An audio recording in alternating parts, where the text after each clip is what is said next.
chỉ là niềm đau. Người ra đi thương đau vây kín đời anh thêm một lần đau. Ngày xưa người đến chi, người hứa chi, rồi ngày em ra đi chẳng nói chi. Lời yêu em trao tôi hôm nào nay tan vào hư vô.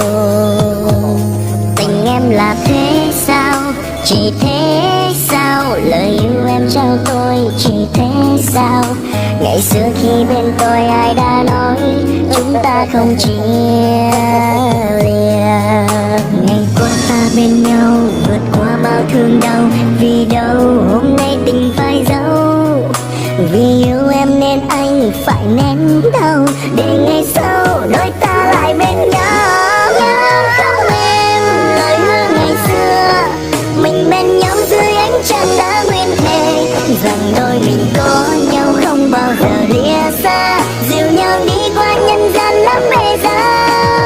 Quên sao lời hứa ngày xưa, một lần yêu mang đến đau suốt cuộc đời.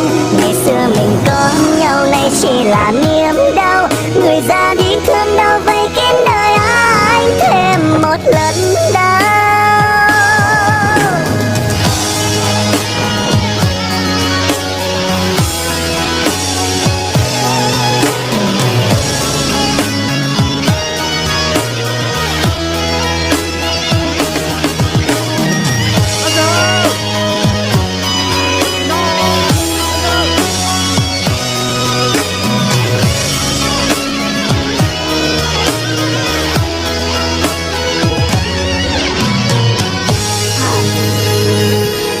Tình em là thế sao, chỉ thế sao?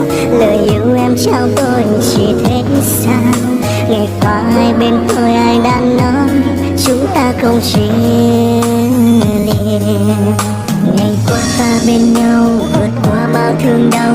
Vì đâu hôm nay tình phải giấu, vì yêu em nên anh phải nén đau, để ngày sau đôi ta lại bên nhau. Nhớ không em, lời hứa ngày xưa mình bên nhau dưới ánh trăng đã nguyên thề rằng đôi mình có nhau không bao giờ lìa xa, dìu nhau đi qua nhân gian lắm bề giá. Quên sao lời hứa ngày xưa, một lần yêu mang đến đau suốt cuộc đời. Ngày xưa mình có nhau nay chỉ là niềm đau. Người ra đi thương đau vây kín đời anh thêm một lần đau.